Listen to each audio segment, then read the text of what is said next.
question for you. Have you ever wondered how to do a discovery call?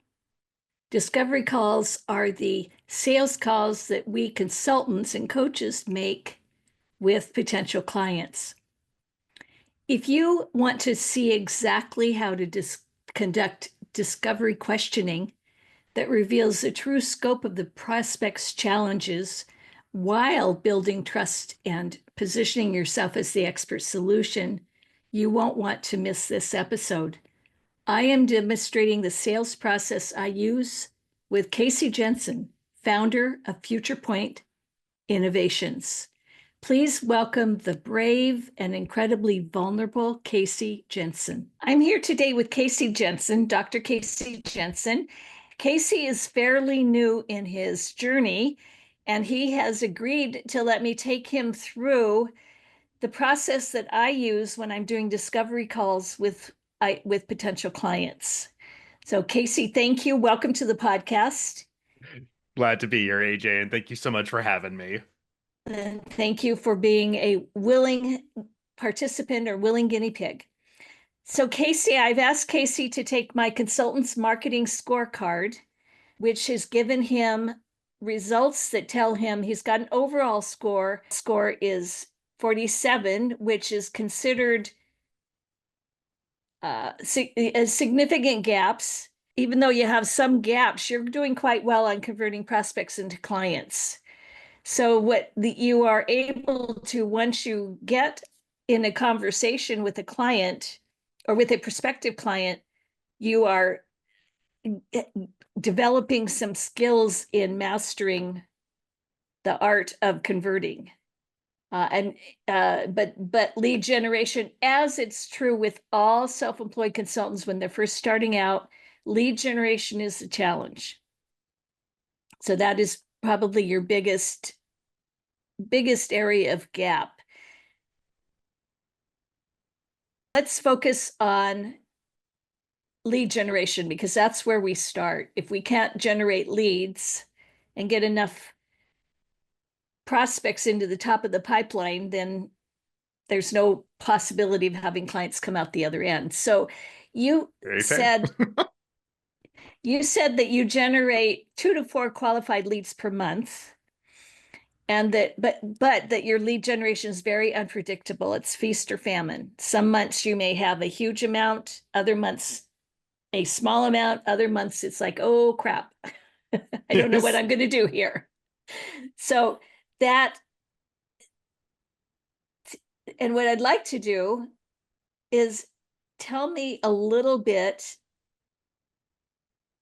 about what you're doing currently in the area of lead generation. What's happening there currently? A lot of my leads have come from my professional network and friends that I have worked with in the past, and I've been able to connect and build new connections. Right now, it's a lot of just having a conversation and giving more information about what Point Innovations is really about, what I'm doing, what I want to do. And I've been able to partner with, at least one university, helping them build some content. And then I've also, on lead generation, done a number of volunteer activities to just try to build my brand awareness. I am willing to do the free stuff to be able to help out some others to hopefully build that awareness. But like you said, I'm very new at this. And again, a lot of it's coming from my professional network. Very little success at the moment on like cold calling and so on and so forth. Okay. So to think about the last 2 leads that you got, where did they come from specifically? Friends of mine, my professional network. Okay. All right. So you're doing some pro bono work with universities. Mm-hmm. You are are you having conversations with people in your network? I am. Okay. And anything else? To work on, which I guess you can say it's cold calling, is I also started a podcast called Lead or Leave that I post on as much as I can. to be able to give some of those free tips and tricks on the leadership game, management, performance, so on and so forth with employees, to be able to start to build that brand awareness and authority. It's still very new, and I'm still working on getting a following. So it has Okay. not turned into any leads yet, but I'm hoping. So what would you say is preventing you from getting a systematized, predictable lead generation system put into place that's going to bring in predictable leads without, without you having to keep getting on calls with your network?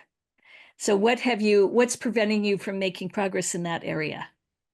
If I'm being incredibly honest and vulnerable here, it has, I think, more to do with I have a hard time selling myself because it feels very selfish. I like to, again, it might be my military background on it that I'm a very humble person and I don't necessarily like talking about myself in that way. So I sometimes fumble on my words and get a little bit awkward, and that can start to shut down conversations. When I'm in my true element of facilitating a leadership development, soft skills, whatever it might be, I'm very open, honest. I draw in an audience without a problem. But when it comes to trying to say, "Hey, pay me to do this," it becomes a little bit more difficult for me to talk in that way. And I don't think I've been able to figure out how I can break that barrier yet. And that's been that has made me hesitate on reaching out or doing some cold calls or reaching out to other professional contacts that may benefit from this. So it's again, it's a barrier that I am most definitely becoming more aware of, and I am not sure how to break through that wall yet. Okay. I appreciate your vulnerability on this. I know that there will be listeners and viewers that will be shaking their heads saying, "Yep, I can totally relate to that." So I appreciate your bringing this up. I want to explore the impact of the gap. How is the gap affecting your business right now? And the gap I'm talking about, the gap in lead gen, being able to have an effective lead gen system. Well, I mean, right now, I think in my mind it just comes right down to the numbers of there's little revenue coming in for the paid work that I am doing. It is helping to create content and whatnot, but it's a very small amount of revenue. It's preventing me from being able to get to that next level and start to build something bigger, better with, more sustainability over time. I want to see this work. I want to be able to continue to be this independent consultant because I really kind of like this area quite a bit. It's where my passion lies. Uh, so it causes a lot of stress every day of like, okay, how do I start to build this bigger than what it is right now, than my one client that's paying me. I have pro bono clients. That's fine. That's cool. I love doing the work, but at some point it needs to convert to real money. So that's where this gap is really kind of hitting me on that every day. And I keep reminding myself that I'm very new at this still. And if I keep persisting, it's going to happen. Clients as a recurring basis to really be able to say, "Cool, I'm comfortable," and from there, I really like being able to customize programs that's going to move the needle for the company with their people. Far, far too often there are these people development programs that exist that are overly motivational or inspirational, but do not provide an area for practicality.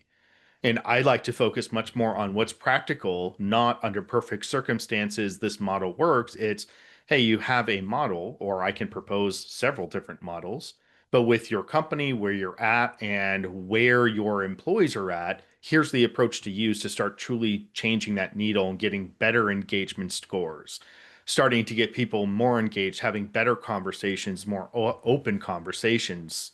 And that's what I love to do. My ideal client is a multi-month of let's do something to truly move the needle.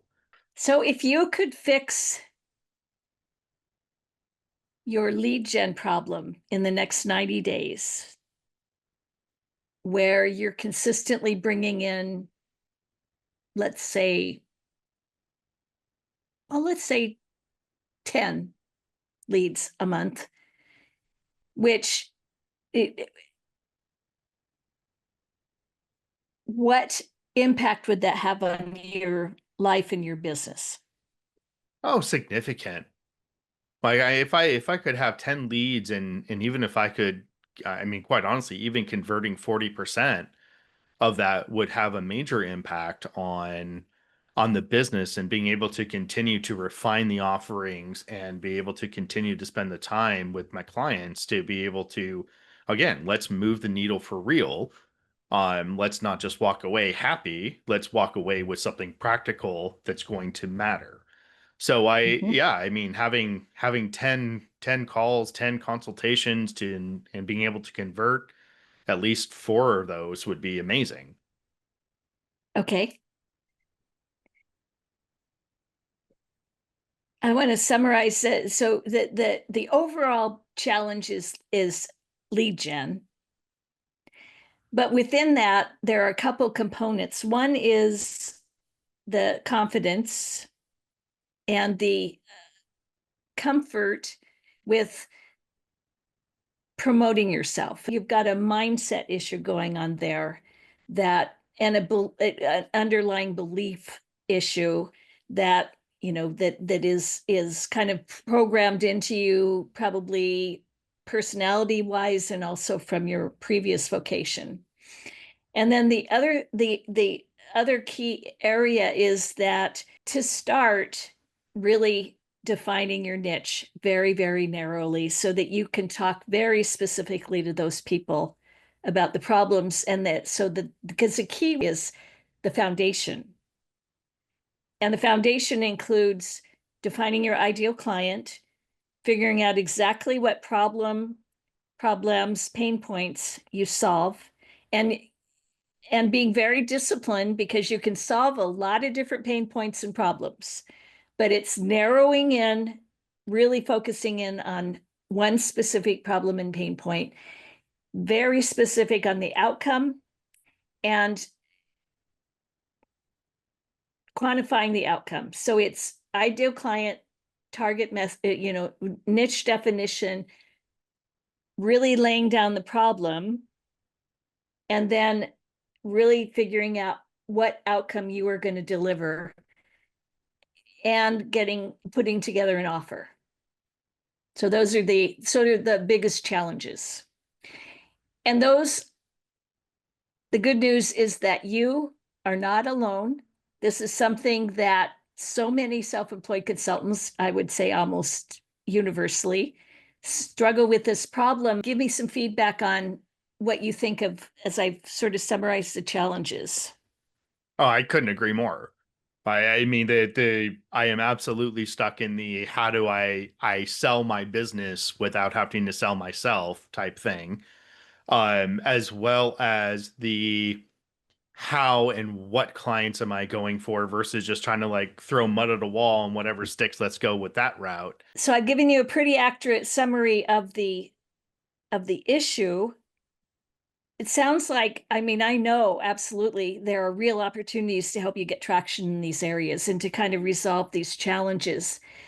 Would it be helpful if I asked you some questions about your current situation and goals to see if there might be ways I could help you address these challenges systematically? Absolutely. What is your current monthly revenue? I'm about $2,000. Okay. And is that consistent? No, no, it is not. Okay. Where do you want to be 12 months from now? I would love to be able to get to about 10,000 a month on average, and that would, that would provide enough for me and my family. Even after the company costs and all of that, it would end up providing enough. So I mean, my goal would be 10,000 a month. Um, yes, I'll Okay, stop so there. 10,000 a month. So you're at 2,000 and you want to get to 10,000. So what needs to happen to get there? Clients, lead generation. I need to be able to get in front of more people and have the conversations and start to pull in um, figure out how to get those leads. Okay. And okay. And have you invested in business coaching or consulting before? No, I have been fortunate enough to be able to get coaching from my network, who also did kind of the same thing, and they've been incredibly wonderful for having these conversations and very direct and whatnot. I have not hit the point to where I've needed to, or felt like I've needed to, I should say. It may be coming up very soon. So, So when you think about investing in solving this marketing challenge, up until now, you're getting good advice from your network. But if you were to, if you're starting to get to the point where you're thinking, well, maybe I actually need to invest in business coaching. When you think about investing in solving this marketing challenge, what's a reasonable range? I don't know. I don't even know what I actually need. I don't know how to answer that. It's a big question mark in my mind of what do I really need to pay for right now? So what do you need to hear from a potential coach that would give you, or what do you need from a potential coach that's going to give you more confidence that they can help you? Um, Great question. I think I'm still partially trying to figure that one out as well. My biggest thing I think is I can bring leads to you, right? And or I can market to where your phone will start to ring more. Good feedback. Thank you. I appreciate that. Good feedback for me. I want to switch a little bit gears now, talking about what I call the marketing reality check. How much time do you spend on marketing each week? Um, Probably about 5 or 6 hours. Okay, Um, However, depending on what type of marketing you're referring to, of my marketing is much more have been on the spending time on the podcast as well as LinkedIn, and then making, phone calls to my network, and getting other connections and making conversations with them and so on and so forth. So that's where the time is being spent. How to market in other ways, again, I excuse me. I can always, spend money on Google advertising or whatnot, but I'm like, I don't know what that's going to get me yet. So right. that's where the time is being spent more than anything else, is trying to be able to develop free products, get it out there, and try to have my professional network get it out to other people and grow it until leads come in. Okay. Of those activities, what are working best right now? None. Okay. I mean, quite honestly, it's I have some traction on LinkedIn, a little traction on the podcast, but it's honestly minimal at the moment. I like, part of me feels like what's being held back is I need some testimonials, but I don't have any true completed work to be able to get testimonials to be able to grow that yet either. So yeah, I don't know. Okay. Okay. Fair enough. What happens if you don't solve this marketing challenge? Um, I will have to find out how to make money elsewhere, whether going back to being a contractor or getting a full-time job to be able to support my family.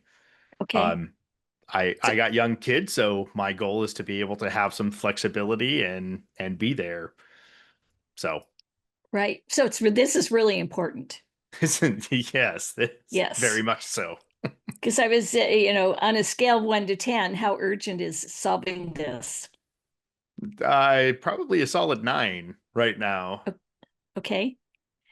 And if you don't solve this in the next 6 months, you could end up, I would say if I don't solve it within, if I don't start getting some traction within the next 90 days, then I'm going to have to start looking at, alternate plans, because I'm a very big family person and I will not let my kids go without. So if that means, I will do anything I need to do for them.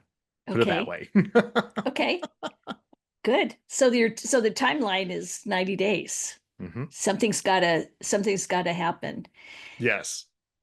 What would need to happen for you to feel confident moving forward with, say, working with me? I mean, so far you have been the most upfront and informational and educational marketing person I have talked with. So I'm comfortable now. You know, Okay. quite honestly.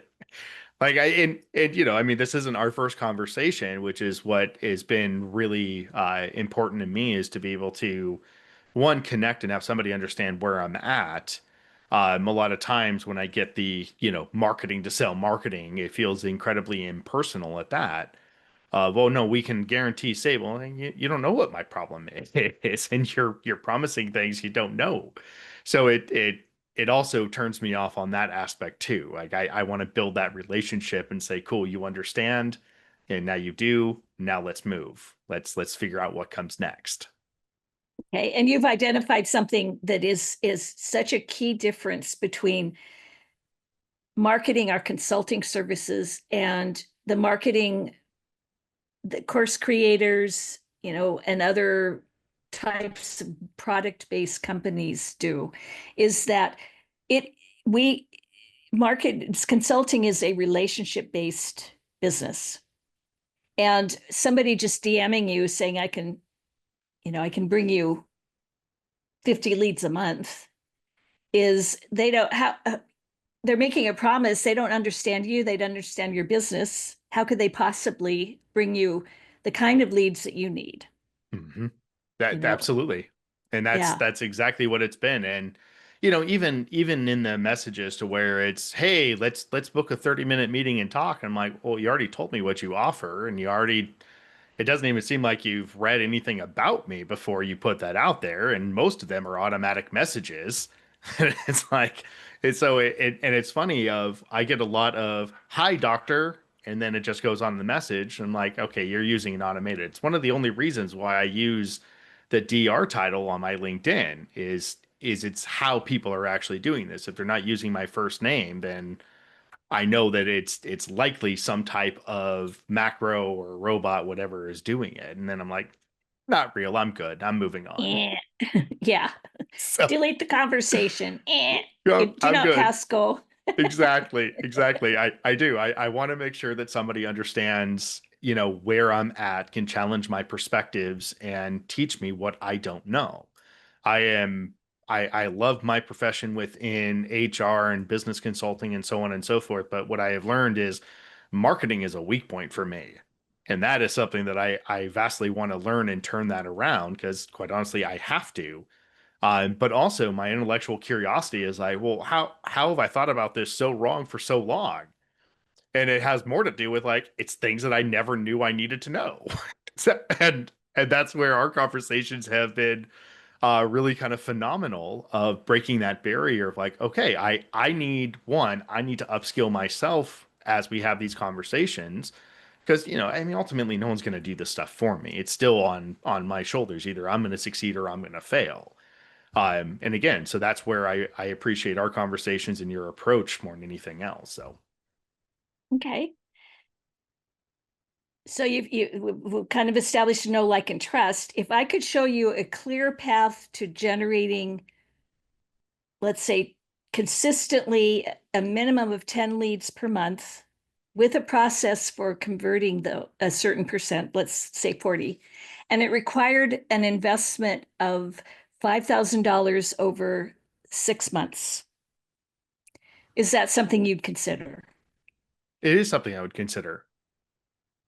Okay, great. So would you like to hear how I could typically help in this situation? Absolutely. Okay, all right.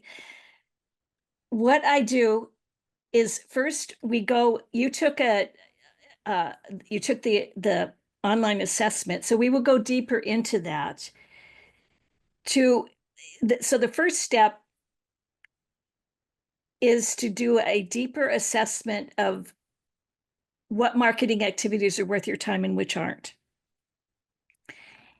And that starts with what you like to do and what you're doing that's working. So I don't have a framework where you have to scrap everything and start over. You know, one of my business coaches says you start with what you like. Do you like to speak? Do you like to write? Do you like to to do direct outreach? And you start with those. So we start with kind of identifying the marketing activities that you want to focus on. Actually, I forgot the beginning part of that. The first step is that we work on the reframing of that I'm not comfortable promoting myself. So Mhm. there's a certain amount of mindset work that we do, not kind of consecutive with other work. So we wouldn't be spending, 3 months on mindset before you moved into anything else. But basically what we would do is together, we will build you a custom marketing system that works like a well-oiled machine. So it's like having enough gears, because a lot of us have one gear, LinkedIn. Mhm. And so we put in one input, we've got one gear, we get one output. What we want to develop is a machine that's got 5 gears so that you're amplifying, you put one in, you get 5 out, kind of, to use that. That's not a perfect example, but so that is what we do. And the reason it's 6 months is because this takes time. It is a process where we identify a strategy, figure out how you want to do it, you go out and test it, we take a look at how it's doing, refine, rinse and repeat until Mhm. a system's working, and then we add another one to it. So it's building a custom marketing system. And the most important piece of what I do is that I provide accountability and troubleshooting as you implement the system. So, and the accountability and support is probably the most important piece, because, I will frame, will give you some sort of instruction on the marketing pieces. So if you decide on a certain strategy, we can talk about the framework that to help implement that strategy. But you can get a lot of that from the internet. What you can't get is someone saying, here's why this is going to work for you, and here are the things that you've committed to doing over over the next week. How did you do at the end of the week? How did you do? What's getting in the way of you doing those? Mhm. So, and we would focus in this first period of time, we would focus on the lead gen piece primarily, because you want to start getting the input in top of the funnel. But we will also, once we start to get your lead gen, a couple lead gen funnels working, we'll also take a look at the lead nurturing and the conversion, because you're going to convert a certain percentage, and a certain, probably a larger percentage of those people are going to be saying not ready yet. That doesn't mean they're a no. It means they're not ready yet. So how do you nurture them? So we also Mhm. focus on that. So, That makes sense. I like okay. it. Okay. Does it make I, sense? I What do I you, like I like starting to focus on number one mindset followed by lead generation. That makes perfect sense to me. okay. What questions do you have about how this would work? Um, I from what I've heard, I'm going about this. One of the biggest things that I very much appreciate is the being able to adjust as necessary and on a timely manner. Anytime I look at the marketing stuff out there and the small amount of research that I've done on some of the companies, it's hey, here's our proven plan. It's like that's great, but if that's not working for me, then like how do we adjust and what's our timeline for adjusting? Because I mean, again, I have 90 days to start pulling something in before some difficult decisions are going to have to be made. Um, so I really like that, and I would be interested in getting into a more detailed conversation about what does that truly look like. So it's not so much questions in the higher level as much as I'm almost like digging at the heels of like, cool, let's dig in now, let's go. Okay, wonderful.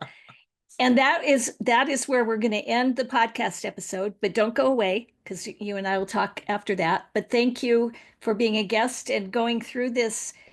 This is an example of a discovery call that we as consultants can take. Once we got a qualified lead, then the next step is to get a discovery call. And this was an example of a discovery call to lead.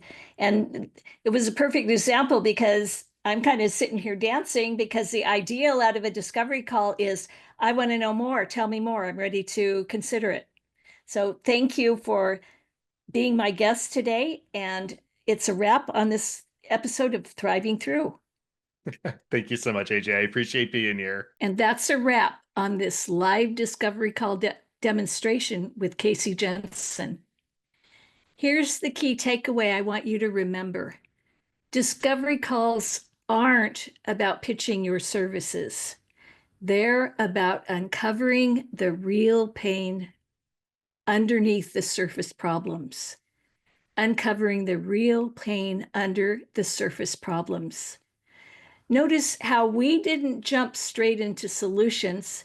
Instead, I spent time validating Casey's challenges, amplifying the impact of those gaps, and creating urgency around solving them.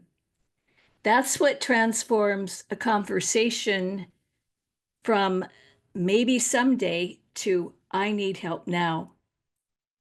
Casey went from describing general lead generation struggles to revealing how he has exactly 90 days to turn things around before making some very difficult decisions about his business. That level of vulnerability and urgency only happens when you ask the right questions and create a safe space for honest conversation. So here's your action step. Before your next prospect conversation, write down 3 amplification questions. Instead of asking, what's your biggest challenge? Try, how is this challenge affecting your business right now? Or, what happens if you don't solve this in the next 90 days? These kinds of questions help prospects connect their current struggles to real consequences. And that's when they become ready to invest in your solution. Remember, people don't buy because they understand what you do. They buy because they can no longer tolerate staying where they are. Until next time, keep thriving through.